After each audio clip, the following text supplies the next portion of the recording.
এই দুশ্মন তো আল্লাহর দুশ্মন, রাসূলের দুশ্মন, ইসলামের দুশ্মন, মানবতার দুশ্মন। বেনামাজি আল্লাহর দুশ্মন, বেনামাজি রাসূলের দুশ্মন, বেনামাজি কোরআনের দুশ্মন, বেনামাজি ইসলামের দুশ্মন। তো জমিনের সবচেয়ে নিকৃষ্ট যে কপালে সেজদা নেই, হয়তো মানুষের কোনো কাতারে পড়ে না, কোনোভাবেই হয় মানুষও না, জানোয়ারও। জানেন, বেনামাজি মানুষও না, জানোয়ারও। এতে মানুষও না, ছাগলও না, গরুও না, কুকুরও না, বিড়ালও না। বলতে হেতে কিতা, হেঁটে হেঁটে কইতে পারবো, হেঁটে কিতা আমি কিনতে পারবো, আমি কোনটা লোক মিলাইতেন না, এটা আমার ব্যর্থতা, আমি পারি না। কেন বললাম? মানুষ তো বলে তাকে যাকে আল্লাহ তাআলা ইবাদতের জন্য বানাইছেন। কি আল্লাহ বলে নাই এ কথা? তাহলে যার দ্বারা ইবাদত হচ্ছে না সে তো মানুষ না। আবার জানোয়ার বললেন কেমনে? তাই আপনি যদি কুকুরও কর, কুত্তাও তো প্রতিবাদ করবে আল্লাহর কাছে যে আল্লাহ আপনি আমারে তো সেজদা দিতে কোন নাই। আল্লাহ কি কুকুরকে সেজদা দিতে বলছে? তো আল্লাহকে সে বলবে, কুত্তা বলবে আল্লাহ আরে কুত্তার মতো কইলো কেন, আমারে আমার লগে তুলনা দিল কেন? বেনামাজি রে, আমারে তো আপনি সেজদা দিতে বলেন নাই, ওরে বলছেন তো আমার লগে মিলল কই? ওরে বলার পরে সে দেয় না, আমারে তো বলেন নাই, আমি সেজদা দিব কেন? আর আমার না দেওয়াটা দোষ না, আমারে তো আপনি আদেশ করেন না। কিন্তু এই জানোয়ারকে তো সেজদা দিতে বলছিলেন আল্লাহ, এই জানোয়ার দেয় না কেন? এই জন্য মনে রাখো বাত আর বেডি সাউন্ড আর মোবাইল দেখো আর বন্ধুদের আড্ডা মারো, আহা শয়তান তোমাগরে কাম ধরাইয়া দিছে। শুধু চুল ফিরাইবা, মাসে মাসে চুলের ডিজাইন বদলাবা, প্যান্টের ডিজাইন বদলাবা, এই শরীর, এই স্বাস্থ্য, যৌবন, পাউডার এবং একটু সাজগোজ, ডিজাইন, ফ্যাশন, এতটুকুর পিছনে এমন সুন্দর সময় হায়াত শেষ করে দিলাম। কিসের পিছনে শেষ করলাম বাবা? কিসের পিছনে? প্রিয় ভাই বলো, কেউ কারো দিকে বলো না, তুমি হাতে করো না, একজন আরেকজনের বললে পারতা না। হাসি দিয়ে আমার কথা উড়াই দিও না, হাসি দিয়ে উড়াই দিও না বাপ। একদিন দেখবা, একদিন মনে রাখো এমন হবে তোমারে কেউ ডাকবে না, কেউ ডাকবে। আজ তো কেউ বলে কম বেশ, আজ তো কিছু ওয়াজ মাহফিল হয় পৃথিবীর অগণিত দেশে, পৃথিবীর অধিকাংশ দেশে, এমন বাংলাদেশের এই সুন্দর ওয়াজ মাহফিলের এই নিজাম পৃথিবীর বহু দেশে, কোন দেশে, অধিকাংশ দেশেই নাই।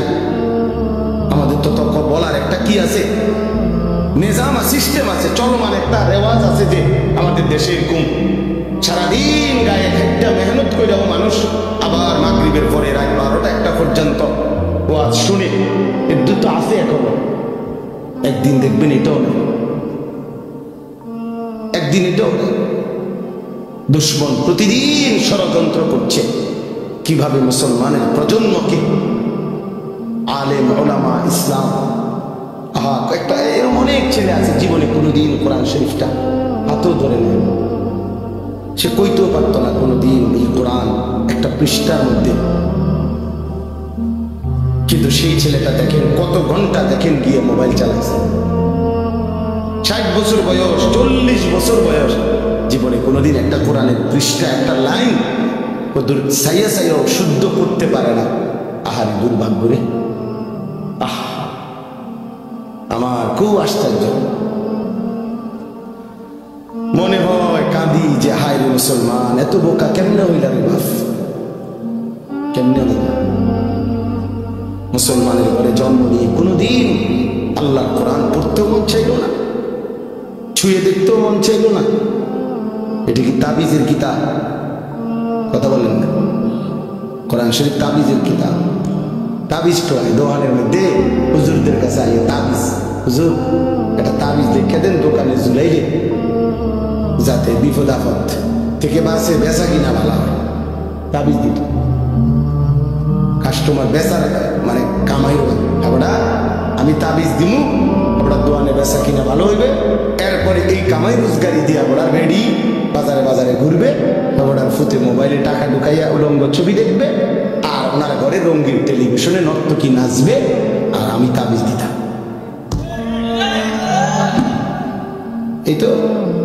এই তো দিবেন, এই তো ইনসাফ। আল্লাহ আমাদেরকে বুঝ দান করেন। আমার কথা শেষ। আমার মূল বক্তব্য অনেক উদাহরণ, মেরাজের ঘটনা থেকে অনেক কিছু বোঝানো যায়। এই একটা জিনিস বোঝাই না যে তোমরা ছেলেরাও বাবা, প্রিয় ভাই, আবারও বলছি, তোমরা আল্লাহর জন্য নামাজের জন্য ফিরে আসো। এমন জীবন নষ্ট করো না। আমি বললাম কেউ খবর নিবে না, কেউ খবর নিবে না। একটা জিনিস বুঝার জন্য বলি বাপ, মনে রেখো, আল্লাহর নজর থেকে কেউ যদি, আল্লাহর দয়া থেকে কেউ যদি ছিটকে পড়ে, তারে আর কেউ খবর নেবে। তুমি মনে করবে কারো প্রযুক্তি দিয়া, কারো ক্ষমতা দিয়া আল্লাহর দয়া ছাড়া পৃথিবীতে টিকা সম্ভব না। আমেরিকার একটি প্রদেশ পৃথিবীর সবচেয়ে ক্ষমতাধর, পৃথিবীর ক্ষমতাধর সুপার পাওয়ার মনে করে নিজেদেরকে, সকল কিছু অত্যাধুনিক প্রযুক্তি, কিন্তু পৃথিবীর অসভ্যতার, নোংরামি, অস্থিরতা, পৃথিবীর সমস্ত উলঙ্গ ছবি প্রযুক্তি দিয়ে শুনেন কথা। হাদিসে স্পষ্ট, আমি নিজে পড়াইছি, যে ব্যক্তি নাফরমান পাপী, সে কবরের 3টি প্রশ্নের জবাব দিতে পারবে না। তো তৃতীয় যে প্রশ্নটা, এই তৃতীয় প্রশ্নের ব্যাপারে ফেরেশতা তাকে জিজ্ঞেস করবে যে এই যে ইনি যাকে তোমাদের কাছে পাঠানো হয়েছিল, তার ব্যাপারে তোমার বক্তব্য কি, তুমি কি জানো? তিনি বলবেন, ওই নাফরমান বলবেন, আমি কিছুই জানি না। তবে এই স্পষ্ট হাদিস আছে, ওই নাফরমান বলবে, লোকে শুনতাম ওনাকে বলতো উনি নাকি নবী, তা আমি এরকম বলতাম, হ্যাঁ উনি নবী, পেয়ের দূরে, কিন্তু উনি আমার জন্য কি, ওনার থেকে আমার কিছু গ্রহণ করার আছে, আমার জীবনে ওনার থেকে নেওয়ার মতো কিছু আছে, এটা আমি ভাবতাম না। আল্লাহ কসম, তখন আল্লাহ তাআলা বলবে, নাফরমান এই বান্দাকে কবরের মধ্যেই জাহান্নামের পোশাক পরিয়ে দাও, জাহান্নামের বিছানা বিছায় দাও, আর জাহান্নাম বরাবর দরজা, এই নাফরমানের দরজা কবর থেকে খুলে দাও। তাহলে এই যে লোকে বলতো উনি নাকি শেষ নবী, আমাদের একজন নবী আছে, আমরাও তো অনেকের ধারণা এটা, আমাদের একজন নবী আছে, উনি অনেক বড় নবী, শ্রেষ্ঠ নবী, উনি আল্লাহর প্রিয় নবী মুহাম্মদ সাল্লাল্লাহু আলাইহি ওয়াসাল্লাম। তো সেটা তো ঠিক আছে, বুঝলেন, কিন্তু আপনার জন্য কোনো করণীয় কিনা আছে কি? সেই নবী আমার জন্য কেন আসলেন, পৃথিবীতে কেন আসলেন, তার থেকে আমি কি নিলাম, এটা তো দেখার বিষয় ছিল। এটা তো উচিত ছিল যে আমার চুল, চেহারা, লেবাস, পোশাক, আমার ঘর সংসার, বাজার, ব্যবসা, চাল চলন, উঠা বসা, লেনদেন, আচরণ, উচ্চারণ, এর মধ্যে আল্লাহ নবী সাল্লাল্লাহু আলাইহি সাল্লামের কোনো অনুসরণ আছে কিনা। আমার জীবনের কাজ মনে করেন 20টা, একজন আমার কাম, এখন 20টার মধ্যে আমার রাসূল সাল্লাল্লাহু আলাইহি সাল্লামের অনুসরণ আছে কয়টা, এটা কি একটু বিবেক দিয়েও মিলানো ভাবার কি কোনো দরকার নাই? বলেন, কথা বলেন। তাইলে আমাদের তো এই প্রেরণাই জাগে।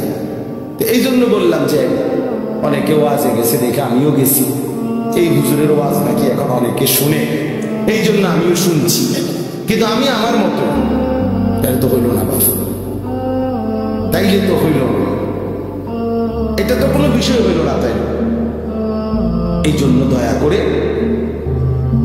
আমার মূল মাকসাদ, প্রতিদিন আমি ব্যক্তিগতভাবে আলহামদুলিল্লাহ, আপনারা অনেকেই আমার চিনেন, আমি তো এই অঞ্চলে অনেক আসছি গেছি, কিন্তু খুব বেশি অথবা খুব কম এটা নিয়ে শ্রোতা আমার কোনো পেরেশানি নেই। আমার পেরেশানি হলো আমরা মনোযোগ দিয়ে আল্লাহর কথা শুনতে হবে, এবং আল্লাহর কথা আমারও দরকার, আপনাদেরও দরকার, পরিবর্তন আমারও দরকার, আপনাদেরও দরকার। আমরা যেখানে আছি সেই অবস্থা থেকে আমাদের আরো অগ্রগতি, উন্নতি, আখিরাতের লাইনের আরো ফিকির, আরো বাড়ানো দরকার। আমারও ঘাটতি, আপনাদেরও ঘাটতি। বলেন আপনি তো হুজুর না, আমারও ঘাটতি শুনলেও আপনি কুল কিনার আপনি বুঝতেন না। আমাদেরও অসংখ্য অগণিত ত্রুটি, আপনাদেরও ত্রুটি, আপনাদেরও ত্রুটি। তাহলে আমাদের প্রত্যেকের উচিত প্রতিনিয়ত আল্লাহর দিকে, আখিরাতের দিকে, কোরআনের অনুসরণের দিকে এগিয়ে যাও। তো সেটা যদি আমি গ্রহণই না করি, মনোযোগই না দেই, আমি যদি এটা আমার জন্য কোনো প্রয়োজন মনেই না করি, তাহলে হবে কেন? তাইলে হবে কেমন বাপ? আপনারা দয়া করে এই জন্য মনোযোগ দিয়ে ওলামায়ে কেরামের কথা শুনুন। মাওলানা ইসরাফিল আমার অনেক ঘনিষ্ঠ মানুষ, পরিচিত মানুষ, আমাদের ক্যান্টনমেন্টের পাশাপাশি আমরা থাকি।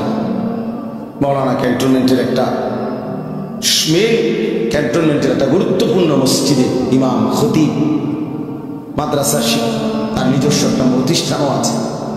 অনেকক্ষণ বয়ান করছে। আমি তো শুনে অবাক যে একজন মানুষ এতক্ষণ বয়ান করছে। আল্লাহ তার হায়াতে বরকত দান করে, জবানে বরকত দান করে। তো বিষয়টা হইল আমরা কি নিলাম নিজের জন্য? যদি একটি কথাও না নেই, এই যে নওজোয়ান, কিশোর, তরুণ, তোমরা ছেলেরা, তোমাদের মেধা পূর্ণ মেধা। তুমি যদি বলো তুমি বোঝো না, না, বুড়ো মানুষ কম বুঝতে পারে, কিন্তু জওয়ান তার সবকিছুই জওয়ান।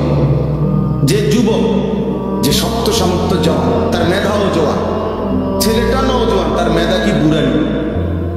তাই তোমার বুঝ, বুদ্ধি, শক্তি, সাহস, হিম্মত, আকল, দিমাগ সব তাগড়া জওয়ান। তুমি এক মুহূর্তে যে পরিমাণ ভার সইতে পারবা, আরেকজন 60 বছরে, 70 বছরে চাচা সেটা পারবে না। কোরআন শরীফে আছে স্পষ্ট, আল্লাহ তাআলা বলেন, এই আয়াতটা মনোযোগ দিয়ে শুনুন তাহলে বুঝবেন। আল্লাহ তাআলা বলেন সূরা হজ, এই সূরাতে আছে, ওয়া নুকিরু ফিল আরহামি মা নাশাউ ইলা আজালিন মুসাম্মা। আল্লাহ বলেন একটি নির্দিষ্ট সময় পরিমাণ আমি মায়ের পেটে মানব সন্তানকে, বাচ্চাকে অবস্থান করি, রাখি। 9 মাস, 10 মাস, এর মধ্যে একেবারে সংখ্যা কম বেশ হয়, সবার একেবারে গুনা 9 মাস, গুনা 10 মাস। আল্লাহই জানেন কোন বাচ্চাটা কতক্ষণ থাকবে। আল্লাহ তাআলা বলেন সুম্মা নুখরিজুকুম তিফলা, অতঃপর আমি আল্লাহই তোমাদেরকে মায়ের পেট থেকে একটি বাচ্চা, তিফল, তিফল মানে শিশু, একটা শিশু হিসাবে বের করে আনি। সুম্মা লিতাবলুগু আশুদ্দাকুম, অতঃপর আমি আল্লাহই তোমাদেরকে শক্তি, সাহস শরীরের মধ্যে দিতে থাকি। ধীরে ধীরে সেই দুর্বল ছোট্ট বাচ্চা শক্ত সামর্থ্য জওয়ান বয়স হতে থাকে, আগাইতে থাকে। এ দেখেন আল্লাহ তাআলা বলেন ছোট্ট সেই শিশুটিকে আমি ধীরে ধীরে সামনের দিকে নিতে থাকি, শক্তি বাড়ায়, শক্তি বাড়ায়, শক্তি বাড়ায়। 2 বছরের শক্তি তো 6 বছরে আরো বেশি, 10 বছর বয়সে আরো বেশি, 15 বছর বয়সে আরো বেশি, এইভাবে বাড়াইতে থাকে। এর মধ্যে আমি এই অবস্থায় 2টা কাজ করি। একটা হলো অমিনকুম মান ইউতাওয়াফা মিন ক্বাবল, অমিনকুম মান ইউতাওয়াফা, কাউকে এই বয়স আগাইতে আগাইতে মাঝপথে মৃত্যু দিয়ে, অর্থাৎ কাউরে 18 বছর, 25 বছর, 30 বছর বয়সে কোনো এক সময় মৃত্যু দিয়ে দিই। আর কাউকে কাউকে অমিনকুম মান ইউরাদ্দু ইলা আরজালিল উমর, এই কথাটা খেয়াল করো। এবং কাউকে কাউকে আমি ইচ্ছে করে একেবারে চূড়ান্ত শেষ বয়স, একেবারে বৃদ্ধ আমি আল্লাহ তাআলা পৌঁছাই। কেমন বৃদ্ধ বানাই? এই যে উদ্দেশ্যে আমার কথাটা আয়াতের মধ্যে আছে, শেষ কথাটা, লিকাইলা ইয়ালামা মিন বাদি ইলমিন শাইআ। এই ভাই দেখো, আল্লাহ বলে আমি একজন মানুষকে সর্বোচ্চ বুড়া বানাইয়া এমন পর্যায়ে নিয়ে যাই যে এক পর্যায়ে এসে তার অবস্থা এমন হয়, ইতিপূর্বে যত জ্ঞান তার ছিল এই পর্যায়ে এসে আর তার কোনো জ্ঞানই থাকে না। কোনো জ্ঞান আর কি, এরকম মাজুর হয়ে যায় 90 বছর, 95 বছর। ওই যে হে তুমি পারতা না ভাই, আমি বললাম এই খামখেয়ালি করো না, বাস বাজান এই মোবাইল তোমার ঘরে শেষ করে দিচ্ছে। আহা, এই অসভ্য জিন্দিগি ভাইয়া, অসভ্য জিন্দিগি, এটা নির্লজ্জ জিন্দিগি। মনে রাখো, হায়া শরমহীন জীবন। যে কিছু ছেলের আছে তোমরা মানে কোনো কিছুতে যে, আরে মানুষের তো সামান্য ভদ্রতা থাকে না, কোনো ভদ্রতা নেই। মানে বাবা দেখুক, নাইলে দাদা দেখুক, নাইলে আলেম, নাইলে আল্লাহওয়ালা, অথবা গ্রামের মুরব্বী, যে ইচ্ছা সেই দেখুক, তার চোখের ন্যূনতম লজ্জা লাগে না, না আমার মোবাইল আমি দেখব। এখন এই যে মানসিকতা বাপ, এটা বড় নিকৃষ্ট মানসিক। মানুষের সামান্যতম কি থাকতে হয়? লজ্জা শরম থাকতে হয়। মানুষ জন্তু জানোয়ার না, মানুষ ইনসান। ইনসানকে আল্লাহ তাআলা শরাফত দিয়ে বানিয়েছেন, ইনসানকে আল্লাহ তাআলা মর্যাদা দিয়েছেন। ইনসানের ভিতরে আল্লাহ তাআলা দেখেন, পৃথিবীর সমস্ত প্রাণী তার লজ্জাস্থান আলাদা ঢাকবার কোনো আলাদা কোনো আচ্ছাদন কাপড় নাই। সে তার নিজের শরীরের অংশ দিয়ে, লেজ দিয়া, রান দিয়া, দুই রানের মাঝখানে রেখে, অথবা লেজ দিয়ে নিজের লজ্জাস্থান ঢাকে অন্য প্রাণী। কিন্তু মানুষকে আল্লাহ তাআলা মর্যাদা দিয়েছেন। এই জন্য আল্লাহ তাআলা মানুষের দেহে আলাদা শরীর কাপড় দিয়েছেন, যেন সে তার ইজ্জত, সে তার লজ্জা ঢেকে রাখে, ঢেকে রাখে। তার মানে মানুষের বিশেষত্বটা আলাদা ভাইয়া, আলাদা। তুমি একজনকে বলি না, সবাইকে বোঝাচ্ছি। এতটুকু আকল না থাকলে যে আমার এলাকা, এটা আমার গ্রাম, আমার গ্রামে আমার চাচা আছে, দাদা আছে, নানা আছে, আমাদের গ্রামে আলেম ওলামা আছে, শিক্ষক আছে, বয়স্ক মানুষ আছে, কেউ দেখলে কি মনে করো? কিছুই মনে করো না তোমরা ছেলেরা। তুমি মনে করতেছো রাত দিন 24 ঘন্টা মোবাইলটার প্রতি তোমার নজর, এটার মধ্যেই তুমি তৃপ্তি। না রে বাপ, তোমার যদি একেবারে আমার কথা একদিন হলো, একটা মিনিট বন্ধু অন্ধকারে অথবা একা, তুমি আমার কথাটা ভাই, আমার কথাটা ফেলে দিবে। তোমার ব্রেন যদি সামান্য থাকে, আকল থাকে, তুমি কাজে লাগাইও যে এটা আসলে স্বাভাবিক কিনা। একজন মানুষ কতক্ষণ মোবাইল দেখা উচিত? নারী ছবি, নাচ গান অথবা ভালো কিছুই, কিন্তু সারাদিন এই এক একজনের এক এক গাছ, ছবি, বালা, এগুলা যেটাই হোক, কতক্ষণ দেখা উচিত? একজন মানুষকে পৃথিবীতে আমরা শুধু এই জন্য আসছি, কোনোভাবেই তোমাদেরকে, অনেক ছেলে তোমরা মোবাইল থেকে আলাদা হতেই চাচ্ছ না। কেন ভাইয়া? পৃথিবীতে কি এর চাইতে আর কোনো প্রযুক্তি পৃথিবীতে ছিল না? এটা কেমন ধরনের কথা হলো যে রাত দিন ফুল টাইম জীবনটা এই মোবাইলটার সাথে বাইদা ফেলা? এটা তোমারে কোথায় নিবে বাপ? কোথায় নিবে? সারা জীবন ডাক্তাররা বলছে বাচ্চা যদি দৌড়ঝাঁপ না দেয়, কিছুটা খেলাধুলা না করে, তাহলে বাচ্চা শরীর স্বাভাবিক থাকে না। কই তোমরা তো এখন খেলাধুলাও বন্ধ করে দিছো। আগে তো কোনায় কোনায় দেখতাম বাচ্চারা, ছেলেরা, নওজোয়ানরা কিছু খেলতো, ক্রিকেট খেলতো, ফুটবল খেলতো।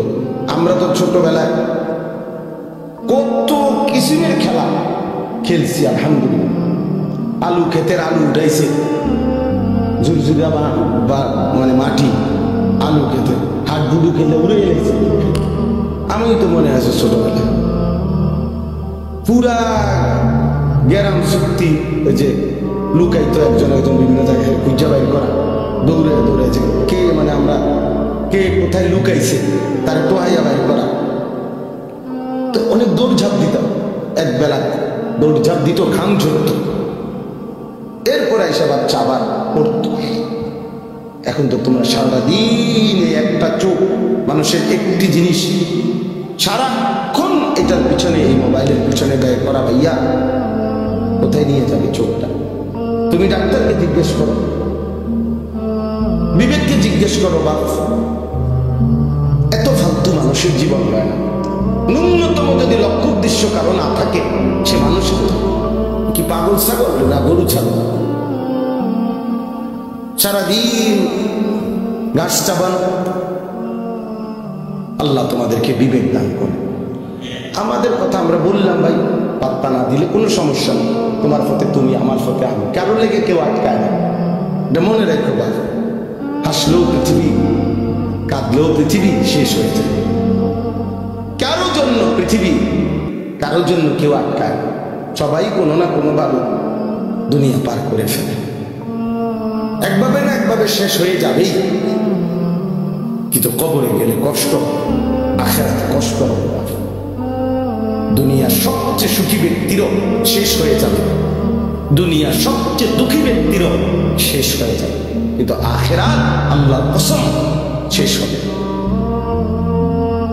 সুখেরও শেষ নাই, দুঃখেরও শেষ নাই। লা ইউফাত্তারু আনহুম, আল্লাহ বলছে এক সেকেন্ডের জন্য বিরতি দেয়া, এক সেকেন্ডের কোনো বিরতি মিলবে না।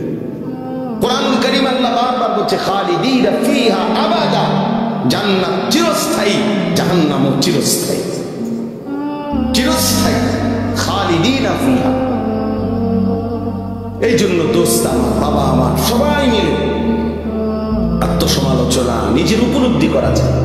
যাই হোক, তো আমি যে কথাটা শেষ করতেছিলাম যে লিকাইলা ইয়ালামা মিন বাদি ইলমিন শাইআ, আল্লাহ তাআলা বলেন মানুষকে আমি বৃদ্ধ বানাইতে বানাইতে এমন বুড়া বানাই, একটা পর্যায়ে আইসা তার আর বিগত জীবনের কোনো এলেম, কোনো জ্ঞান কিচ্ছু আর থাকে না, কিচ্ছু আর থাকে না।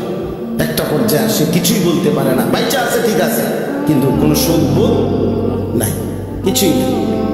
এটাই জীবন। আমার আপন মা, মা আমার 70 বছরের উপরে বয়স হবে, মা আমার জীবিত আছে, আমি সেই মায়ের সন্তান।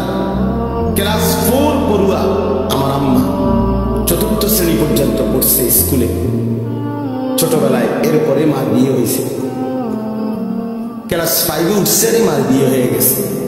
আগের দিনে এমনই ছিল, আমাগো মাসা ছিল এমনই ছিল, কুদ্দুর কাদ্দুর পড়ছে, গেছে আইসে অল্প কুদ্দুর, একটু সাবালক হয়েছে আর বিয়ে দিয়ে গেছে।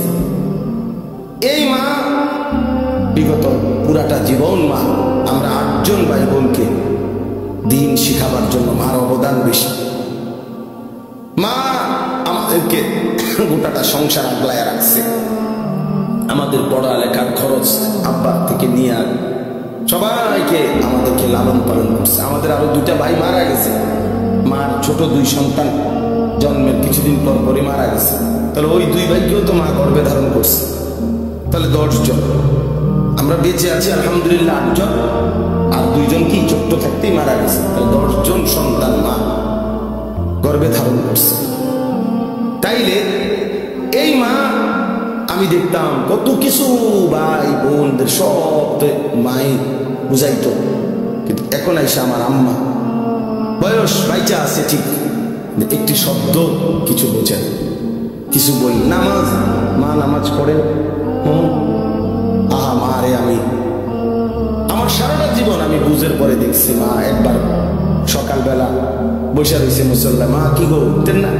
বাজি আমার তো শাস্তের নামাজ রয়েছে, আমার তো এশরাকের নামাজ রয়েছে, তাহাজ্জুদের নামাজ, আউয়াবিনের নামাজ, উদ্দুর পর পর ওজিফা, ওই যে আগে যে ছোট ছোট মা চাচিরা পড়তো, ওজিফা নেই বইতো, এগুলারে ছোট ছোট বই, কোরআন শরীফ সূরা, নির্দিষ্ট সূরাওয়ালা, এগুলো পড়তো, দুরূদ শরীফ পড়তো, তসবিহ পড়তো, 1000 দানার তসবিহ ছিল মা, এগুলো দেখতাম বই বইয়ে পড়তো। তখন মা কিছুই বইতার জিগাইলে কথা কিতা মানে কিচ্ছু বোঝে না। সেই মা আমি যাকে দেখছি ভাব, তাহলে একটা বয়সে আইসা মা বেঁচে আছে ঠিক, কিন্তু মার আর সেই জ্ঞান, ব্রেন আর কাজ করে। তো আমার বলার উদ্দেশ্য হলো, মানুষ তো বয়সে আইসা মানুষের বুদ্ধিমত্তা, আকল, দিমাগ কমতে পারে, কিন্তু তোমরা যারা নওজোয়ান, তোমাদের তো বাবা বোঝা উচিত যে এই মুহূর্তে তো তোমাদের সবকিছু সচল। তোমার হাত যেমন মজবুত, তোমার ব্রেনও তো মজবুত, তোমার বিবেকও তো মজবুত, তোমার পুরাটা শরীরটাও তো মজবুত। তোমরা যারা 17-18 বছরের ছেলে, তোমাদের তো এখন 100 মাইল দৌড়াইলেও কষ্ট হওয়ার কথা না। বাপ, আমি ওই যে মৌলানা অনেকক্ষণ ওয়াজ করছে, আমার এসে বলছে, আমি মনে মনে বলতেছি সে যদি শুনতো। হ্যাঁ, আমি একটানা সোনাকান্দা মাদ্রাসায় চাকরি করতাম, 11 বছর চাকরি করছি। ওই সময় আমি 2.5 ঘন্টা, বিশ্বাস করেন, একবার আল্লাহর সাক্ষী রেখা বলবো, 2.5 ঘন্টা পায়ে হাইটা মাহফিলে গেছি, ঘড়ি ধরা 4 ঘন্টা বয়ান করছি, না খাইয়া আবার 2.5 ঘন্টা হাইটা মাদ্রাসা আইসা রাত্রে ঘুমাইছি। এই তো সেদিনের কথা। কি হয়েছে? কিচ্ছু মনে হয়েছে না, গায়ে 13 পাইছি না, কিচ্ছু মনে হয়েছে নাকি। 4 ঘন্টা আমি আগে, এখন আমি আস্তে আস্তে কথা বলি, এখন অনেক হালকা আওয়াজে কথা বলি আমি। আমার গলা 2বার অপারেশন হয়েছে, 2বার আমার গলা অপারেশন করা। তো কিন্তু আমি এক সময় আমার আগে যারা মাহফিল বয়ান শুনছে, আরো 10 বছর আগে, 15 বছর আগে, 10 বছর আগে, এই এরা জানে আলহামদুলিল্লাহ। মানে আমি পুরো 4 ঘন্টাই চিল্লেছি, তখন এত জোরে কথা বলতাম, কিচ্ছু মনে হতো না। তাইলে প্রিয় ভাই আমার, একটা সময় মানুষের যৌবনের পূর্ণ টাইম। আমি এই জন্য অনুরোধ করছি, তোমরা ছেলেরা, বাবা, প্রিয় বন্ধু, প্রিয় সন্তান, তুমি তোমার ব্যাপারে ভাইবে, নিজেকে নিয়ে ভাববে। তোমার বন্ধু তোমারে নিয়ে ভাববে না, সে তোমার সাথে তামসা করবে, তোমারে নিয়ে আলাদা, সে তোমারই নিয়ে ভাববে না, সে তো নিজেকে নিয়েই ভাবে না, তোমারে নিয়ে কি ভাববে? সে তো চেষ্টাই করবে তোমারে নাচ গান, অসৎ ছবি, এই তাফালিং, এই লাভ ফাল দিয়ে। এখন আমি এক সিএনজি পাম্পে গ্যাস নিবার জন্য দাঁড়াইছে আমার গাড়ি, 5-6টা ছেলে আসছে মোটরসাইকেল নিয়ে, কোনো তেল নিব। বিশ্বাস করেন, এখানে না আমাদের কুমিল্লা পোদ্দার বাজারের কাছে, আজিব লাগলো আমার কাছে, তাকাই রইলাম ফোলাফান দিয়ে। মানে আইসা পড়ছে ফিলিং স্টেশনে, তেল লইব তো তোরা দাঁড়াই বিয়ে নেয়।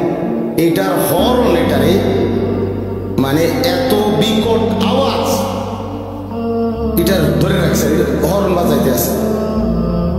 এটা একটা পাগল, মানে তার যদি ছিঁড়ে দেয়, এগুলা নাকি কিস খুলে ফেলে। কি করলো আমার একজন বোঝাইলো, মানে হর্নটা এত বিকট কেন, বললো যে কি যেন এটার ভিতরে থেকে খুললে ফেললে এটার আওয়াজটা আরো বাইরে যায় আর কি। এই তাহলে এইটা, এই যে মাতাল, তুই এটা করলিটা কি বাবা? এটা কি অর্থ আছে যে তুই এত জোরে এখানে হর্ন দিবার কি আছে? তুই তো দাঁড়াইছো, তেল নিবা, তো তুমি এটার হর্ন, মানে এটা এক কাছে ভালো লাগবে, হাসে, একদম একদম থাপ্পড় মারে, ঠ্যাং দিয়ে দেখলাম লাথি মারে। বিশ্বাস কর, মানে আমার কাছে মনে হচ্ছে একটা চিড়িয়াখানার জানোয়ার, চিড়িয়াখানার জানোয়ার ছাড়া আর কিচ্ছু নাই। কি রে বেটা, তোরা মানুষের বাচ্চা হইলে এমন করস কা? এইতে এতে লাথি দেয়, থাপ্পড় মারে, কে হাসে, কেউ কি দেখে কিনা, আর কোনো মানুষ আছে কিনা ডানে বামে? এতটুকু আকল দেন বাপ আমার, এটা জীবন না বাপ, এটা জিন্দেগি না, এভাবে জীবন চলে না, এটাকে সুস্থ মানুষ বলে না, এটা জীবন না।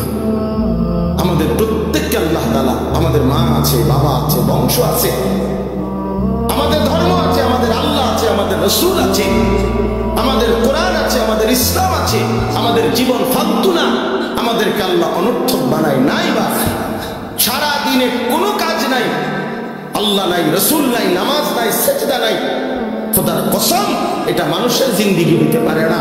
এটা কুকুর বিড়ালের জীবন হইতে পারে, জন্তু জানোয়ারের জীবন হইতে পারে, ইনসানের জিন্দেগি, মানুষের জিন্দেগি আল্লাহ থেকে বিচ্ছিন্ন, আখিরাত থেকে বিচ্ছিন্ন যেই জীবন, এটা মানুষের জীবন নয়, জানোয়ারের জীবন, জানোয়ারের জীবন, জানোয়ারের জীবন, জানোয়ারের জীবন। মনে রেখো, উড়াই দিও তুমি, কোনো সমস্যা নাই, আমি বলে গেলাম। তুমি মনে করো হাসি দিয়া উড়াই দিলে অসুবিধা নাই, সবাই বদলায় যাবে, আমরা এই আশায় বলি না। বদলাবে তো আল্লাহর ফায়সালা, আমরা বলে থাকি। আমরা তো জানি, এটা বিশ্বাস করি, আমার কোনো যোগ্যতা না, ফায়সালা তো আসমানে। কে ফিরবে, কে বদলাবে, কার জিন্দেগি সুন্দর হবে, এটা তো আল্লাহর সিদ্ধান্ত। কিন্তু এই জীবন, মানুষের জীবন যেটা, এটা সেজদাওয়ালা জীবন, বন্দিগিওয়ালা জীবন, আখিরাতওয়ালা জীবন। প্রিয় ভাই, কোরআন শরীফের আয়াত শুনেন আপনারা, বাবারাও শুনেন। আল্লাহ কোরআনে ডাইরেক্ট বলছে, ফামাসালুহু কামাসালিল কালব, সরাসরি কোরআন শরীফের আয়াত। আল্লাহ বলছে বেঈমান নাফরমান তার উদাহরণ হলো কামাসালিল কাল, কুত্তার মতো। সরাসরি কোরআন। কালবুন অর্থ কুকুর, কুকুর কুত্তা। জিজ্ঞেস করেন কোন আলেমকে, কোন মাদ্রাসার ছাত্ররা জিজ্ঞেস হে করবে এটা জানে। কালবুন অর্থ কুত্তা। আল্লাহ তাআলা কোরআনে বলছে নাফরমান বেঈমান সেজদাবিহীন, আমার গোলামি আমার বন্দিগি যার বলতে নাই ওই কুত্তার মতো, কুত্তার মতো, কুত্তার মতো বেটা, ওই মানুষের বাচ্চা। আল্লাহ আল্লাহ কোরআনে বলছে ইন তাহমিল আলাইহি ইয়ালহাস আও তাতরুকহু ইয়ালহাস। আল্লাহ বলছে কুকুরের স্বভাব কি? আল্লাহ নিজে বলছে পাইলেও জিহ্বা লম্বা করে, না পাইলেও জিহ্বা লম্বা করে।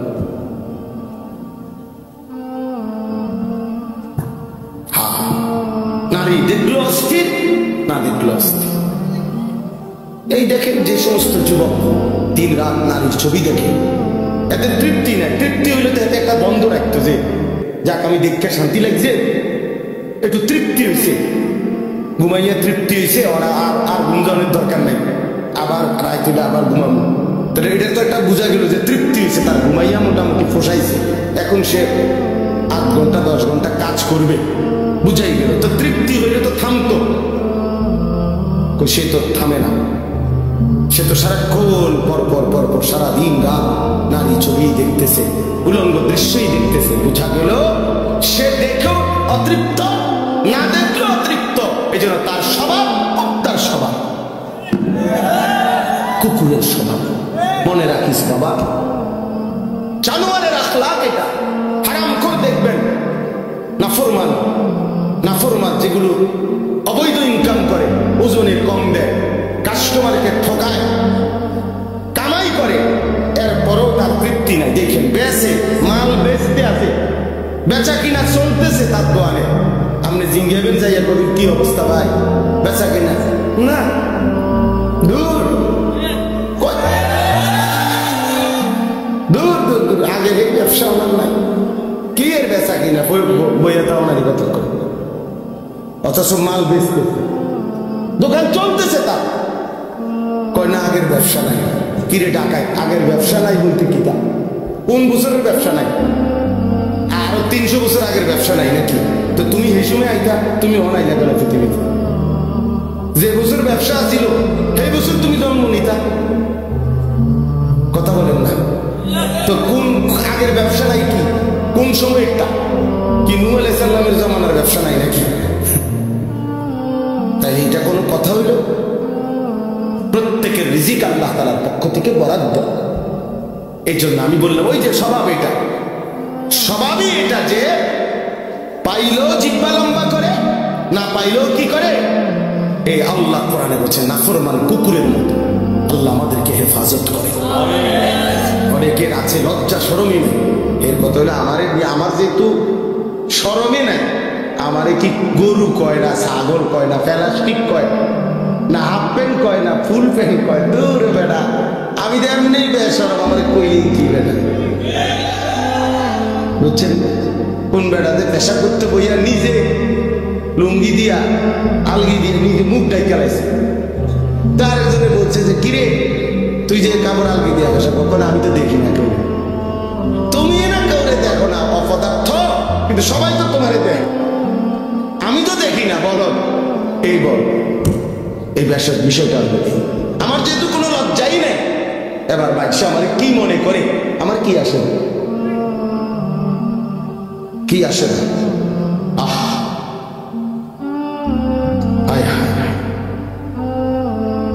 এই জন্য প্রিয় বাপ, চলেন আমরা নওজোয়ান সাথী তোমরাও বলি, আবারও বলছি তোমাদেরকে এই কথাটাই বললাম, নিজের উপরে কদর করো বাবা। নিজের চরিত্র বড় সম্পদ। ছোটবেলায় আমরাও স্কুলে পড়ছি বাবা, প্রাইমারি স্কুলে আমরাও দাখিল পাস করছি। ছোটবেলায় শিক্ষকদের মুখেই শুনছি। ছোট্টবেলায় আমার মনে আছে আমি স্কুল জীবনে, প্রাইমারি জীবনে শুনছি, character is lost, everything lost. যার চরিত্র নষ্ট, সব নষ্ট। আর মানি লস্ট, সামথিং লস্ট, না নাথিং লস্ট। টাকা যদি ক্ষয় হয়, নষ্ট হয়, কিছুই না, nothing. Health is lost, something lost. শরীর যদি কিছু নষ্ট হয়, ক্ষয় হয়, তো কিছুটা ক্ষতি। কিন্তু আখলাক, চরিত্র যার নষ্ট, তার সব নষ্ট। চরিত্রহীন একেবারেই নিকৃষ্ট, একেবারেই নিকৃষ্ট। এই জন্য আমরা যদি ফিকির করি বাবা, নিজের পক্ষে, নিজের ভালো, নিজের কল্যাণ সম্ভব, আল্লাহ আমাদেরকে তৌফিক দান করেন। আল্লাহ তাআলা প্রতিটা নওজোয়ানকে কবুল করে নেন। চলেন আর অল্প একটু সময়, এবার আমি যে আয়াতটা পড়ছি এটার উপরে একটু কথা বলি। 15 নম্বর পারা, 17 নম্বর সূরা, সূরা বনী ইসরাঈলের প্রথম আয়াত। এই আয়াতটা হলো মেরাজকে কেন্দ্র করে আমাদের প্রিয় নবী সাল্লাল্লাহু আলাইহি সাল্লামের জীবনের অত্যন্ত গুরুত্বপূর্ণ, মর্যাদাপূর্ণ, বৈশিষ্ট্যমণ্ডিত একটা ঘটনা। নবীজির জীবনের একটা আজিমুশ শান সম্মান নবীর, সেটা হলো মেরাজ। মেরাজুর রাসূল, মেরাজুন নবী সাল্লাল্লাহু আলাইহি ওয়াসাল্লাম। রাসূলুল্লাহ সাল্লাল্লাহু আলাইহি ওয়াসাল্লামকে আল্লাহ তাআলা নবুয়তের সময়ে জমিন থেকে 7 আসমানের ঊর্ধ্বে, কোটি কোটি গুণ ঊর্ধ্বে আল্লাহ তাআলা তার মহান আরশে আজিমের মধ্যে মেহমান করে নিয়েছিলেন। সেখানে আল্লাহ তাআলা নবীজির সাথে সাক্ষাৎ করেছেন, কথাবার্তা বলছেন, হাদিয়া দিয়েছেন। সচক্ষে নবী আল্লাহকে সচক্ষে দেখছেন, আবার দুনিয়ার জমিনে ফেরত আসছেন। এই ঘটনাটাকেই বলা হয় কি? মেরাজ। মানে আমি সংক্ষেপে বললাম, এটাকে কি বলে? মেরাজ। এটা আমাদের নবী সাল্লাল্লাহু আলাইহি সাল্লামের জীবনের আশ্চর্যতম, অবাক করা, বিস্ময়কর ঘটনা।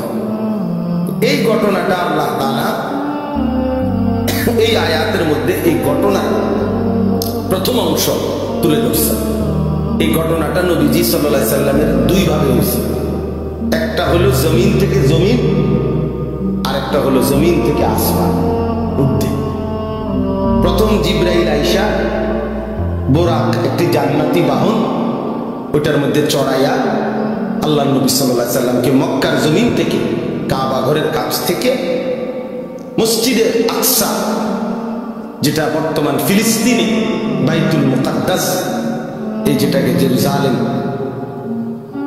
ইসরায়েলরা ওই ইহুদি কুত্তারা যে জায়গাটা দখল করে রাখছে, মুসলমানদের প্রথম কিবলা মসজিদে আকসা, অত্যন্ত বরকতময় জমিন। এই বরকতময় ভূমি, মসজিদ, ওইখান পর্যন্ত প্রথম জিবরাইল নবীজিকে নিয়ে গেছে। তাহলে মক্কার জমিন থেকে ওই বাইতুল মুকাদ্দাসের জমিন মসজিদে আকসা, মানে মসজিদে হারাম থেকে মসজিদে আকসা। আমরা অনেকেই আলহামদুলিল্লাহ কাবা ঘর সবাই যাওয়ার তৌফিক না হলেও দেখছি। তো এই কাবা ঘর যে ছবিতে দেখছি, কালো গিলাফের যে কাবা ঘর, এই কাবা ঘরের চারদিকে গোলাকার, চারিদিকে মিলাইয়া মসজিদ আছে। এই মসজিদটারই বলে মসজিদে হারাম, অর্থ সম্মানিত মসজিদ। এটা এই মসজিদে হারাম মানে কাবা ঘরের এই সীমানা থেকে ওই মসজিদে আকসা পর্যন্ত আল্লাহ নবী সাল্লাল্লাহু আলাইহি সাল্লামকে জিবরাইল নিয়ে গেছেন। তাহলে জমিন থেকে জমিন, মসজিদ থেকে মসজিদ, কই থেকে কই? মসজিদ থেকে মসজিদ, অথবা জমিন থেকে কি জমিন। এটা হলো এই ভ্রমণের প্রথম অংশ, মেরাজের। আর ওইখান থেকে মসজিদে আকসা থেকে দুইটা বর্ণনা, একটা হলো বোরাক উপরে উঠছে, আরেকটা হলো আসমান থেকে সিঁড়ি নামাইছে আল্লাহ কুদরতি ভাবে। ওই সিঁড়ির উপর দিয়া বোরাক সিঁড়ি বাইয়া আসমানে উঠছে।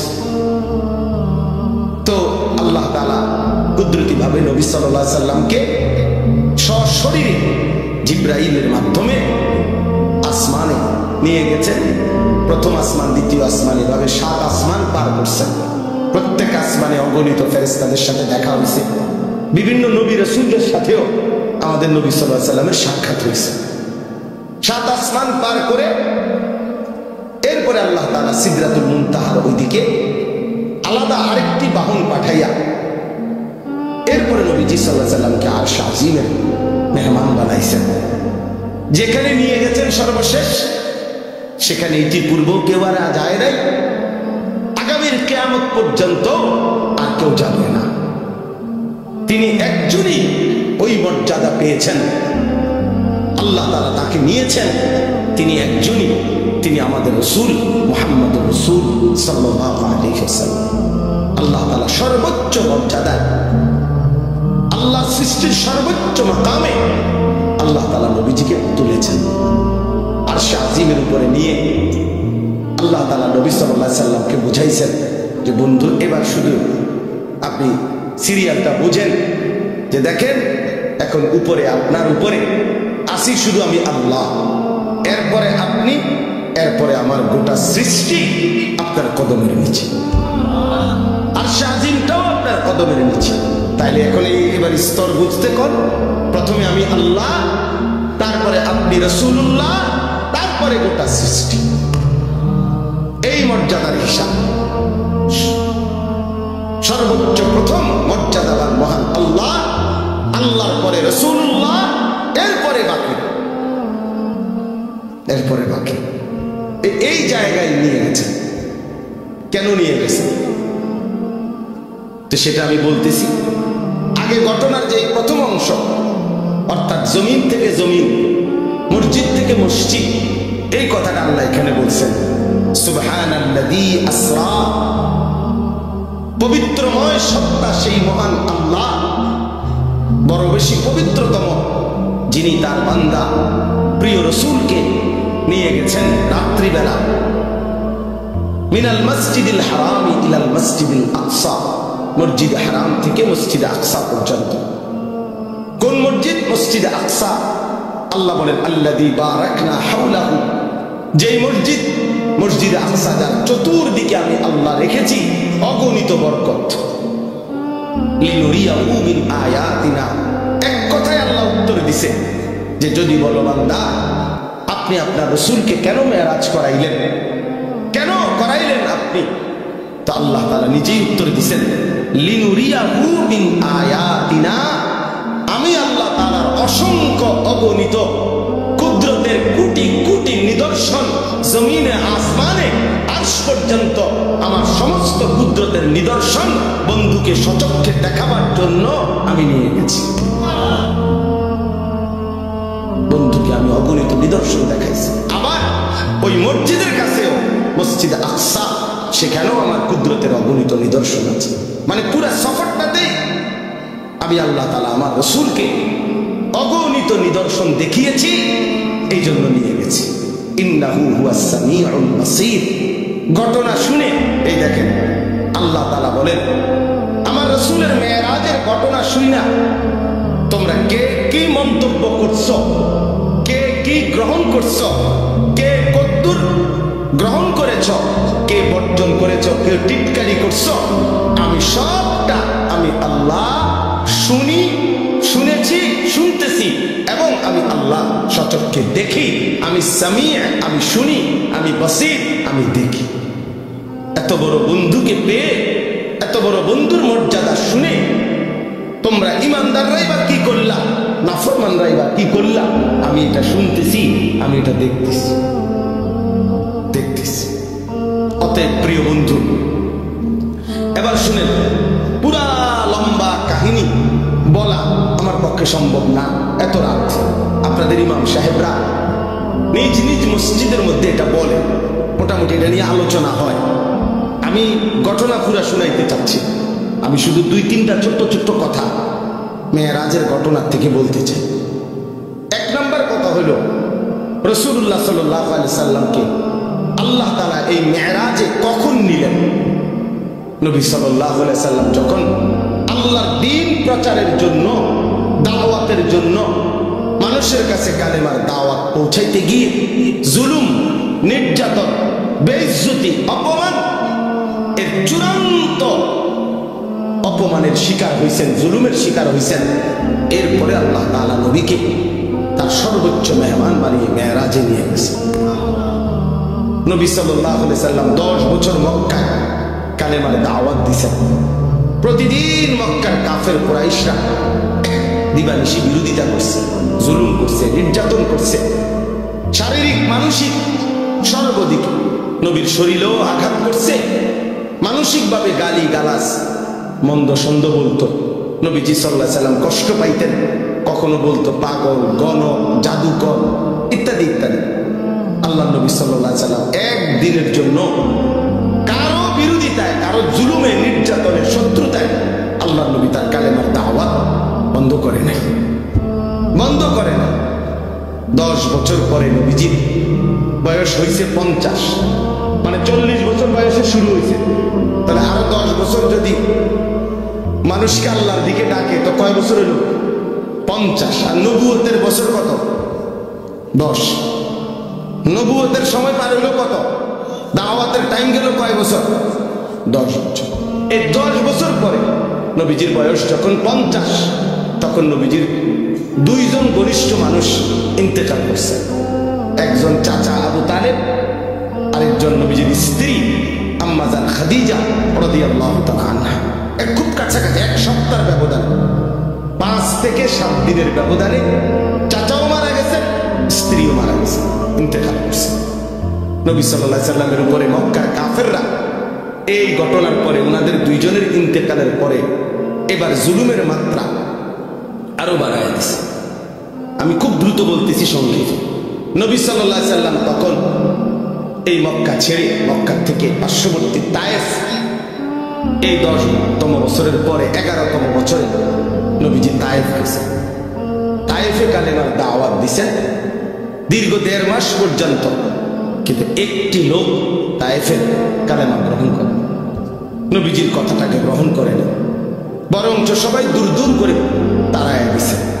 এমনকি এই তায়েফের সর্দাররা তাদের ছেলেদেরকে, কিশোর ছেলেদেরকে লাগায় দিছে এই লোকটা পাগল, নাউজুবিল্লাহ, যতবার পাথর মেরে তারা বের করে দেয়। আল্লাহ নবী সাল্লাল্লাহু আলাইহি সাল্লামকে তায়েফের বাচ্চারা অজরে পাথর মারছে, সারা দেহ নবী সাল্লাল্লাহু আলাইহি সাল্লামের রক্ত ঝরছে। নবীজির সাথে যে সাহাবী ছিলেন, নবীজির পালক পুত্র যায়েদ ইবনে হারেসা, তিনি বলেন, আল্লাহর কসম, সেদিন তায়েফের রক্তে নবীজির পায়ের জুতা পা মোবারকের সাথে এইভাবে লাইগা গেছে, আমি যায়েদ কোনোভাবেই জুতা মোবারক খুলতে পারতেছি না, এত রক্ত ঝরছে নবীজি। রাত্রিবেলা নবী সাল্লাল্লাহু আলাইহি সাল্লাম একটা আঙ্গুরের বাগানে তায়েফ থেকে ফিরে এই রক্ত মাখা শরীর নিয়ে আশ্রয় দিয়েছে। রাত গভীরে আল্লাহ নবী, আমরা কিতাবে পড়ছি, নবী সাল্লাল্লাহু আলাইহি সাল্লাম বড় খুব কাঁদছেন রাত্রে, ওই রাত্রে ভীষণ কাঁদছেন নবীজি, আল্লাহর কাছে কাইন্দা দোয়া করছে। মাওলা, লম্বা একটা দোয়া আছে হাদিসে, আমরা পড়ছি এটা। এই দোয়ার মধ্যে নবী অনেকগুলো আবেগে বলছে আল্লাহর কাছে, আল্লাহ আপনি আমার কেমন উম্মত দিন, আমি তাদেরকে আপনার দিকে ডাকলাম, তারা বিনিময়ে আমাকে এভাবে পাথর মারল। আপনি আমারে কেমন শত্রুর কাছে দিলেন, আপনি আমারে কেমন অপরিচিত মানুষের কাছে দিলেন, যারা তাদের নবীকে এক বিন্দু কদর করলো, এভাবে পাথর মারল। এইভাবে অনেক মনের আবেগে আল্লাহর কাছে অনেক কথা বলে, দেখেন একটা কথা ওই হাদিসে আছে, ওই দোয়ার মধ্যে নবী একটা কথা বলছে, তবে আল্লাহ মনের কষ্ট যাই তা বললাম, তবে আমার একটাই কথা, যদি আপনি আসমানওয়ালা মালিক আমার, আপনি যদি ইনলাম তাকুন আলাইয়া গাদাবুন ফালা উবালি, এই মাওলা, যদি আপনি আমার উপরে নারাজ না হন, আপনি যদি বলেন আপনি আমার উপরে অসন্তুষ্ট হন নাই, আপনি খুশি আছেন, তো আল্লাহ কসম ফালা উবালি, আমি কোনো পরোয়া করি না, আমার কোনো চিন্তা করি না, আপনি রাজি থাকলেই আমার চলবে। এই কথাটা বলে যে মাওলা আপনি নারাজ হইয়েন না, আপনি আমার উপরে রাজি থাকেন, আমি বলবো, আমি দাওয়াত দিব, আমি বলেই যাব। তো আল্লাহ নবী সাল্লাল্লাহু আলাইহি ওয়াসাল্লাম মক্কায় ফিরে আসছে। এই দেখেন ছেলেরা, মাফ তোমরাও শোনো, এই যখন নবীজি এই রক্তাক্ত হয়ে মক্কায় ফিরে আসছে, এই 11তম বছর, 51 বছর নবীজির বয়স, এই তখন মক্কাবাসী এত বেশি বিদ্রুপ করছে নবীজিরে, রাত দিন টিটকারি করতে লাগছে, হায় মুহাম্মদ তুমি শুনলাম তোমারে আল্লাহ বলে অনেক ভালোবাসে, তোমারে অনেক মর্যাদা দিব, তোমার অনেক সম্মান, কত কথাই তো তুমি কইলা, কত কিছুই তো শুনাইলা আমাগরে, কই আজকে আমরাও তোমারে তাড়ায় দিলাম, তাইফে গেলা সেখানের তারাও তোমারে তাড়ায় দিল, এমন কি ছোট ছোট বাচ্চারা তোমারে পাথর মারে, তো তোমার সম্মান কই আর তোমার আল্লাহ কই, কই তোমার মর্যাদা, কই তোমার সম্মান? চিন্তা করে দেখেন। আচ্ছা, এই কথাটা বলার পর রাসূলুল্লাহ সাল্লাল্লাহু আলাইহি ওয়াসাল্লামের কলজাটার মধ্যে কেমন কষ্টটা লাগছে, একবার দুইবার না, পথে ঘাটে বলতে লাগছে, হায় মুহাম্মদ তোমার ইজ্জত কোথায়, সম্মান কোথায়, তোমার আল্লাহ তোমারে কই মর্যাদা দিল, তোমার বাচ্চারা পর্যন্ত পাথর মারে। এই তখন আল্লাহ তাআলা এই ঘটনার পরে তায়েফ থেকে ফিরে আসার কিছুদিন পর আল্লাহ তাআলা নবী সাল্লাল্লাহু আলাইহি ওয়াসাল্লামের ব্যাপারে যখন মক্কাবাসী এভাবে বিদ্রুপ করতে লাগছে, তখন আল্লাহ একদিন জিবরাইলকে বলছে, জিবরাইল যাও, যাও জিবরাইল আমার বন্ধুকে আমার কাছে নিয়ে আসো। বন্ধু আমার অনেক দিন কষ্ট সইছে, আমার বন্ধুর প্রতি ফোঁটা রক্ত আমি দেখছি, আমি বন্ধুর চোখের পানি দেখছি, যাও আজ আমি বন্ধুকে সম্মান দেব, গোটা পৃথিবীবাসীকে দেখায় দেব আমার বন্ধুর ইজ্জত কাকে বলে, সম্মান কাকে বলে, আজ দেখায় দেব। এই জিবরাইলকে পাঠাইয়া জমিন থেকে 7 আসমানের ঊর্ধ্বে আল্লাহর আরশে নিয়ে গেছে, নিয়ে বলছে পৃথিবীবাসী এবার দেখো প্রিয়জনের সম্মান কি, আমার জন্য যে কোরবানি করে, আমার জন্য যে ত্যাগ স্বীকার করে, আমার জন্য যে মানুষের মন্দ কথা শুনে, আমার জন্য যে জুলুমের শিকার হয়, আমি তাকে কোথায় নিয়ে আসছি দেখো। এই তখন আল্লাহ তাআলা নবী সাল্লাল্লাহু আলাইহি ওয়াসাল্লামকে সর্বোচ্চ সম্মান দিয়েছেন, কারণ এর চাইতে ঊর্ধ্বে কোনো মাখলুক, আল্লাহর কোনো সৃষ্টি উঠতে পারে, পারেও নাই, পারবেও পারবেও। তাহলে আমরা এই কথার দ্বারা কি বুঝলাম? আমি সবাইকে এতটুকু বলতে চাই, বাবারাও, মেরাজের এই ঘটনার থেকে, আল্লাহর নবী সাল্লাল্লাহু আলাইহি ওয়াসাল্লামের জীবনের এই প্রেক্ষাপট থেকে আমরা এটা বুঝলাম যে আল্লাহর জন্য, দ্বীনের জন্য, মানুষকে আল্লাহর দিকে ফিরাবার জন্য, এমনকি নিজের স্ত্রী, সন্তান, পরিবারকেও আখিরাত নামাজ, আল্লাহর দিকে ফিরাইবার জন্য জীবনের যত লজ্জাই পাইতে হয়, যত কষ্টই করতে হয়, খোদার কসম একজন মুমিন যদি সেটা করে, আল্লাহর কসম সে লজ্জিত হবে না। একদিন হাসরের ময়দানে আল্লাহ তাআলা তাকে বাদশাহী দান করবে। আজকে আপনারা অনেক বাবারা আছেন, আপনারা 2 বার 10 বার বলে আপনাদের ছেলেদেরকে ছেড়ে দিয়েছেন, আপনাদের মেয়েদেরকে নিজের হাতে ছেড়ে দিয়েছেন, স্ত্রীদেরকে নিজের হাতে ছেড়ে দিয়েছেন। মুসলমানের বাপ বাইচা আছে, 16 বছরের ছেলেটা 1 ওয়াক্ত নামাজ পড়ে না, অথচ তার বাপ জীবিত, তার মা জীবিত। এই বাবার গায়ে সহে কেমনে, এই বাবা ভাত খায় কেমনে? কোনদিন ফজরের নামাজ ছেলেটা পড়ে না, কোনদিন পড়ে না, 365 দিনের 1 বছরে। আহারে মা কেমনে ঘুমায়, বাবা কেমনে ঘুমায়, কেমনে রাত এদের ভোর হয়, কেমনে ভোর হয়? কোন বাবা যদি সন্তানের প্রতি এতটুকু মায়া থাকতো যে আমার ছেলেটা তো আগুনে জ্বলবে, জাহান্নামের আগুনে, আমি কেন তাকে ফেরাবো না? আমার জীবনের আর কি অর্থ আছে? আরে আমি কার জন্য খাট বানাই, কার জন্য ঘর করি, কার জন্য বাজার করি? এই দুশ্মনের জন্য বাজার করে লাভ কি? এই দুশ্মন তো আল্লাহর দুশ্মন, রাসূলের দুশ্মন, ইসলামের দুশ্মন, মানবতার দুশ্মন। বেনামাজি আল্লাহর দুশ্মন, বেনামাজি রাসূলের দুশ্মন, বেনামাজি কোরআনের দুশ্মন, বেনামাজি ইসলামের দুশ্মন। তো জমিনের সবচেয়ে নিকৃষ্ট যে কপালে সেজদা নেয়, হয়তো মানুষের কোনো কাতারে করে না, কোনোভাবেই হয় মানুষও না, জানোয়ারও। জানেন, বেনামাজি মানুষও না জানোয়ারও, এতে মানুষও না ছাগলও না, গরুও না কুকুরও না বিড়ালও না। বলতে হেঁটে কিতা হেঁটে হেঁটে করতে পারবো, হেঁটে কিতা আমি কিনতে পারবো, আমি কোন লোক মিলে জানি না, এটা আমার ব্যর্থতা, আমি পারি না।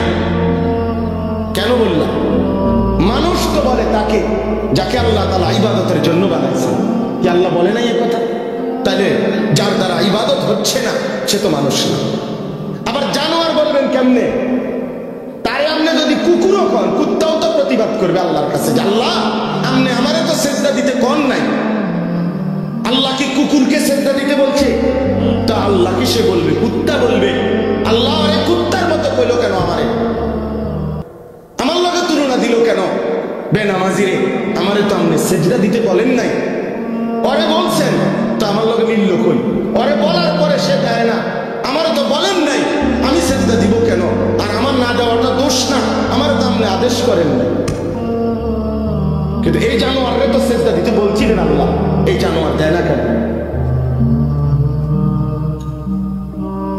এই জন্য মনে রাখো বাদ আর বেডি সাউন্ড আর মোবাইল দেখো আর বন্ধুদের আড্ডা মারো, আহা শয়তান তোমাগরে কাম ধরায় দিছে, শুধু চুল ফিরাইবা, মাসে মাসে চুলের ডিজাইন বদলাবা, প্যান্টের ডিজাইন বদলাবা, এই শরীর, এই স্বাস্থ্য, যৌবন, পাউডার এবং একটু সাজগোজ, ডিজাইন, ফ্যাশন, এতটুকুর পিছনে এমন সুন্দর সময় হায়াত শেষ করে দিলা। কিসের পিছনে শেষ করলা বাবা? কিসের পিছনে? প্রিয় ভাই বলো, কেউ কারো দিকে বলো না, তুমি হেঁটে কইও না, একজন আরেকজনের বললে পারতা না, হাসি দিয়ে আমার কথা উড়াই দিও না, হাসি দিয়ে উড়াই দিও না বাপ। একদিন দেখবা, একদিন মনে রাখো এমন হবে তোমারে কেউ ডাকবে না, কেউ ডাকবে না। আজ তো কেউ বলে কম বেশ, আজ তো কিছু ওয়াজ মাহফিল হয় পৃথিবীর অগণিত দেশে, পৃথিবীর অধিকাংশ দেশে, এমন বাংলাদেশের এই সুন্দর ওয়াজ মাহফিলের এই নিজাম পৃথিবীর বহু দেশে, কোন দেশে, অধিকাংশ দেশেই নাই। আমাদের তো তর্ক বলার একটা কি আছে, নিজাম সিস্টেম আছে, চলমান একটা রেওয়াজ আছে যে আমাদের দেশে এরকম সারাদিন গায়ে খাইটা মেহনত করেও মানুষ আবার মাগরিবের পরে রাত 12টা-1টা পর্যন্ত ওয়াজ শুনে, এর দুটো আছে এখনো। একদিন দেখবেন এটাও নেই, একদিন এটাও নেই। দুশ্মন প্রতিদিন ষড়যন্ত্র করছে কিভাবে মুসলমানের প্রজন্মকে, আলেম ওলামা ইসলাম, একটা এরকম অনেক ছেলে আছে জীবনে কোনোদিন কোরআন শরীফটা হাতেও ধরে নেয়, সে কইতেও পারত না কোনোদিন এই কোরআন একটা পৃষ্ঠার মধ্যে, কিন্তু সেই ছেলেটা দেখেন কত ঘন্টা দেখেন গিয়ে মোবাইল চালাচ্ছে, 60 বছর বয়স, 40 বছর বয়স, জীবনে কোনোদিন একটা কোরআনের পৃষ্ঠা, একটা লাইন ওদের সাইয়া সাইয়া শুদ্ধ করতে পারে না। আহারে দুর্ভাগ্য রে, আমার খুব আশ্চর্য মনে হয়, কাঁদি যে হায় মুসলমান এত বোকা কেমনে হইলা রে বাপ, কেমনে হইলা? মুসলমানের ঘরে জন্ম নিয়ে কোনোদিন আল্লাহর কোরআন পড়তেও মন চাইল না, ছুঁয়ে দেখতেও মন চাইল না। এটা কি তাবিজের কিতাব? কথা বলেন না, কোরআন শরীফ তাবিজের কিতাব। তাবিজ করে দোকানের মধ্যে হুজুরদের কাছে আইয়ে তাবিজ, হুজুর একটা তাবিজ লিখে দেন দোকানে ঝুলাইলে, যাতে বিপদ আপদ থেকে বাঁচে, বেচা কিনা ভালো। তাবিজ দিত কাস্টমার বেচার মানে কামাই রয়েছে, আমরা আমি তাবিজ দিমু, আমরা দোয়ানে বেচা কিনা ভালো হইবে, এরপরে এই কামাই রোজগারি দিয়ে আমরা রেডি বাজারে বাজারে ঘুরবে, ওনার ফুতে মোবাইলে টাকা ঢুকাইয়া উলঙ্গ ছবি দেখবে, আর ওনার ঘরে রঙিন টেলিভিশনে নর্তকী নাচবে, আর আমি তাবিজ দিতাম। এই তো দিবেন, এটা ইনসাফ।